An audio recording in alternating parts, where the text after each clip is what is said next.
नमस्कार। नीतीश कुमार ने चौथी दफ़े मुख्यमंत्री के ओहदे की शपथ ली है। साथ में 2 उप मुख्यमंत्री डिप्टी चीफ मिनिस्टर्स भी बनाए गए हैं बीजेपी के। आखिरी बार नीतीश कुमार, उन्होंने कहा था ये मेरा आखिरी चुनाव है। सवाल ये है कि जिस तरह का जनादेश आया है नीतीश के लिए तो वो ठीक नहीं है, लेकिन हमें लगता है कि बहुत बेहतरीन जनादेश दिया बिहार की जनता ने। वो ऐसे कि तेजस्वी यादव को सीटें तो इतनी दे दी हैं कि तुम एक मजबूत विपक्ष बन के काम करो। तुम्हारी उम्र सिर्फ 31 साल है, आगे आने वाले 40-45 साल और रखे हैं तुम्हारे सामने। चुनाव जीतने का मतलब ये नहीं होता कि सरकार चलाने की काबिलियत भी आ गई। ये हम केंद्र में भी देख चुके हैं, देख भी रहे हैं कि जीतने का मतलब ये नहीं होता कि सरकार चलाने की काबिलियत भी है।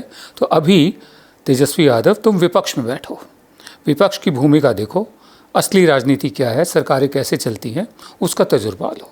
ठीक, नीतीश कुमार को उनकी जगह दिखा दी गई है कि हम तुम्हें पसंद तो नहीं करते हैं, लेकिन क्योंकि तेजस्वी को नहीं बनाना था इसलिए तुम्हें तुम्हारी जगह बता दी गई है, कम सीटें दे दी गई हैं और बीजेपी को इतनी नहीं दी हैं कि वो अपनी सरकार बना सके। लेकिन सवाल अब ये उठता है कि नीतीश कुमार, एक कमज़ोर नीतीश कुमार के कंधों पर बीजेपी बैठी हुई है, ठीक है, और वो 2 उप मुख्यमंत्री भी हैं उसके। तो ऐसे में नीतीश कुमार किस तरह के मुख्यमंत्री साबित होंगे? डबल इंजन अपने आप में सुनने में अच्छा लगता है, लेकिन 15 साल से नीतीश का ही राज था। अब 5 साल और दिए हैं। देखते हैं कि इस दफ़े जो साख है वो बीजेपी की है, जो एकदम दांव पर लगी हुई है कि डबल इंजन सरकार और नीतीश कुमार के साथ मिलकर सरकार, नंबर भी ज़्यादा है।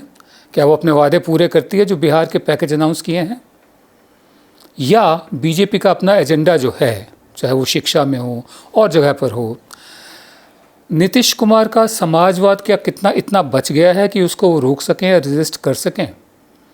तो सवाल ये होगा कि अब की बार नीतीश कुमार तो नहीं, आखिरी बार नीतीश कुमार उन्होंने खुद कहा है, देखना ये होगा कि एक कमज़ोर नीतीश कुमार किस तरह का शासन देते हैं और एक भारतीय जनता पार्टी जैसी पार्टी जो केंद्र में है, जो सरकार में शामिल है, वो अपने वादे पूरे करती है और जितने पैकेजेस अनाउंस किए हैं क्या वो पैकेज बिहार को जाते हैं? बाकी कलेक्टिव जो मैंडेट है वो सीधी सादी ये है। इंडिविजुअली ज़ाती तौर पर किसी ने विकास के लिए वोट दिया हो, किसी ने बेरोज़गारी के ख़िलाफ़ वोट दिया, वो अलग अलग बात है, लेकिन जब जनादेश उभर कर सामने आता है तो वो कलेक्टिव साइकी होती है, सामूहिक सोच होती है। सामूहिक सोच यही कहती है कि तेजस्वी विपक्ष में बैठो, नीतीश तुम्हारा साइज़ छोटा कर दिया गया, कद कम कर दिया गया है, बीजेपी तुम्हें इतनी पूरी पावर नहीं दी गई है, लेकिन फिर भी तुम्हें नीतीश से ज़्यादा मजबूत बनाया है ताकि वाकई डबल इंजन करके दिखाओ। अब देखते हैं नीतीश कुमार कहाँ तक इस दौर को, अपना ये जो टर्म है, इसको निभा पाते हैं। कांग्रेस में विरोध के स्वर तो उठते हैं, लेकिन बीच बीच में उठते हैं फिर दब जाते हैं। एक बार फिर कपिल सिब्बल बोले हैं, एक इंटरव्यू दिया उन्होंने इंडियन एक्सप्रेस को, और उसमें उन्होंने ये कहा है कि बिहार के जो चुनाव है उनके नतीजे आने के बाद जो जनता है वो कांग्रेस को एक मतलब कारगर विपक्ष या विकल्प के रूप में नहीं देख रही है। अब कांग्रेस कहीं नहीं है। इस इंटरव्यू में उन्होंने ये भी कहा है कि हम में से कुछ लोगों ने एक चिट्ठी लिखी थी और ये बताया था अपनी आला कमान को कि कांग्रेस को आगे किस तरह का रास्ता अख्तियार करना चाहिए, लेकिन बजाय हमें सुनने के उन्होंने हमसे पीठ ही मोड़ ली है। दरअसल 23 सीनियर लीडर्स थे कांग्रेस के, उन्होंने एक चिट्ठी लिखी थी सोनिया गांधी को और अगस्त में लिखी थी। उसमें उन्होंने बताया था कि मतलब पार्टी में क्या क्या चेंजेस होने चाहिए, क्या क्या परिवर्तन होने चाहिए। तो उसकी कोई परवाह नहीं की गई थी। उसको ये माना गया था कि ये सोनिया गांधी के खिलाफ बगावत का बिगुल बजाया जा रहा है। दरअसल बिहार के नतीजे भी यही बताते हैं कि कांग्रेस इस वक्त, वो पुराना मुहावरा है ना 3 में ना 13 में, इस वक्त कांग्रेस कहीं नहीं है। और इसकी वजह क्या है? हम तो शुरू से कह रहे हैं कि कांग्रेसियों के पेट भरे हुए हैं, उनमें आग नहीं है, कोई जोश नहीं है। There is nothing at stake for them. The belly is not on fire. हम शुरू से कहते आ रहे हैं। ये मेरे दोस्त हैं, मुकेश कुमार हैं, मेरे सहयोगी रहे हैं, संपादक रहे हैं, बहुत सारे टेलीविज़न चैनल्स के साथ उनका संबंध रहा है। उनका कहना है कांग्रेस के साथ मुश्किल ये नहीं कि वो लगातार हारे जा रही है, उसके साथ समस्या ये है कि उसमें जीतने की भूख ही नहीं रह गई है। उसके कार्यकर्ताओं और नेताओं दोनों में जीतने के लिए लड़ मरने की ललक नज़र नहीं आ रही। सारी लड़ाइयाँ अगर साधन संसाधनों से लड़ी और जीती जाती तो कांग्रेस कभी ना हारती और बीजेपी कभी इतनी मजबूत ना होती। इसलिए इसका रोना रोना बेकार है। सवाल इच्छा शक्ति का है, जो उसमें अब दिखलाई नहीं दे रही।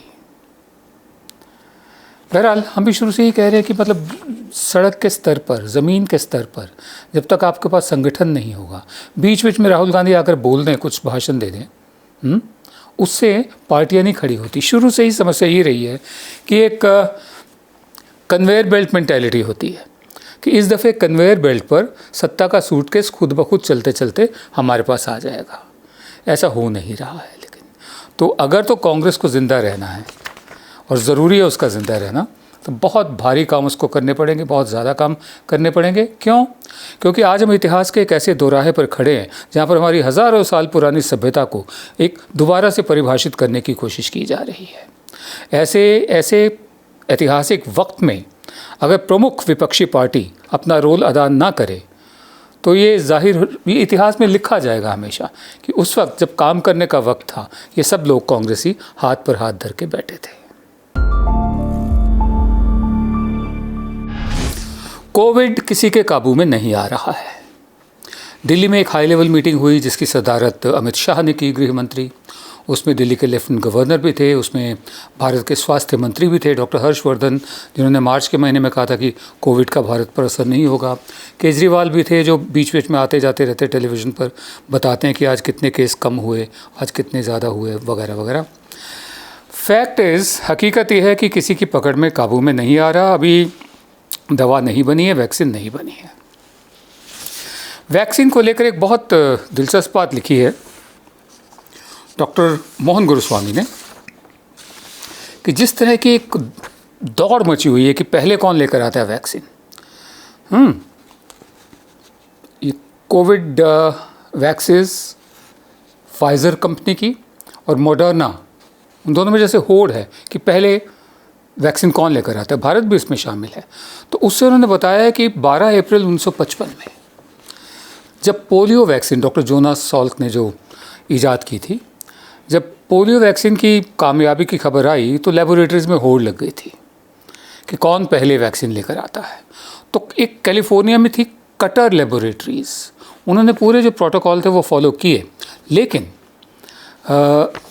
वो जितनी उनको उम्मीद थी कि जो दवा है उसकी मांग बढ़ेगी, उसके हिसाब से उन्होंने पहले ही बना कर रख लिया। उसमें एक लॉट ऐसा था पोलियो ड्रॉप्स का जिसमें जो पोलियो का जो वायरस था लाइव था, वो जिंदा था पोलियो वायरस, जबकि इसको होना चाहिए इनएक्टिवेटेड वायरस वैक्सीन। वायरस है लेकिन एक्टिवेटेड है, सक्रिय नहीं है। लेकिन एक लॉट ऐसा निकला जिसमें वो सक्रिय था। तो जल्दबाजी थी, एडवांस में बना ली सारी दवाइयाँ। तो उसके बाद कटर को ये मैगज़ीन, कटर लेबोरेटरीज को ये जो मेडिसिन है, वैक्सीन है, मैगज़ीन कह गया, माफ़ करें, कटर को ये जो मेडिसिन है, वैक्सीन है, इसको 2 हफ्ते के अंदर अंदर मार्केट से वापस लेनी पड़ी। 1,20,000 डोजेज़ ऐसी बन गई थी पोलियो की जिसमें लाइव पोलियो वायरस था। अब इसमें से 40,000 बच्चों को पोलियोमाइलाइटिस हो गया। ये एक ऐसी बीमारी है डॉक्टर मोहन गुरुस्वामी के मुताबिक जिसका सेंट्रल नर्वस सिस्टम पर असर नहीं होता। 56 बच्चों को पैरालिटिक पोलियोमाइलाइटिस हुआ और इनमें से 56 में से 5 मर भी गए। बहुत ज़्यादा मतलब इसका नुकसान हुआ था, तो इसको वापस लेना पड़ा। तो अब हम भी यही देख रहे हैं कि यूरोप के देशों में, भारत में भी होड़ मची हुई है कि पहले कौन लेकर आता है ये वैक्सीन। मेरे ख्याल है कि जहाँ इतना इंतज़ार किया है, बेहतर होता है कि इंतज़ार कर लें और एक एंटिसिपेट करना कि इतनी मांग होगी, पहले ही लॉट बना कर रख लें। इसमें कोई सियानापन नहीं होता। और डॉक्टर मोहन गुरुस्वामी का भी यही कहना है, it's better to let the testing protocols all be followed and release the COVID vax when we are all sure. We can afford to wait a few weeks longer. हम और भी इंतज़ार कर सकते हैं कुछ हफ्ते। ताली थाली से कुछ नहीं हुआ। महाभारत का युद्ध प्रधान सेवक ने कहा था 18 दिन में जीता गया था, हम 21 दिन में जीत लेंगे, कुछ नहीं हुआ। तैयारी किस पूरी दुनिया में फैला हुआ है इस वक्त। वक्त रहते एहतियात बरतना ये सबसे सियाना काम होता है। वक्त तो बीत गया, अब एहतियात ही रख सकते हैं। सोशल डिस्टेंसिंग, मास्क, हाथ धोना। रोज़ की तरह शो का समापन एक कविता से। ये गज़ल है डॉक्टर गौहर रज़ा की। तो ये कहते हैं, सारे मज़ाहिब, मज़ाहिब बहुवचन है मज़हब का, जितने भी मज़हब हैं, सारे मज़ाहिब सदियों पहले जैसे थे वैसे ही हैं। सारे मज़ाहिब सदियों पहले जैसे थे वैसे ही हैं, फिर क्यों इनके मानने वाले बदले बदले लगते हैं। फिर क्यों इनके मानने वाले बदले बदले लगते हैं। वहशत का बाज़ार गर्म है, देख के वहशत और बढ़ी। दश्त जुनू पहचानने वाले, दश्त जंगल, जुनू उन्माद, दश्त जुनू पहचानने वाले बदले बदले लगते हैं। मज़हब से जो दूर परे थे, नफ़रत से हैं दूर परे। मानते थे जो मानने वाले बदले बदले लगते हैं। मानते थे जो मानने वाले बदले बदले लगते हैं। बात जो आई मेरे लब तक आई, बात जो मेरे लब तक आई, बात जो मेरे लब तक आई, एक क़यामत टूट पड़ी। बात जो मेरे लब तक आई, एक क़यामत टूट पड़ी। फ़न को, सुखन को जानने वाले बदले बदले लगते हैं।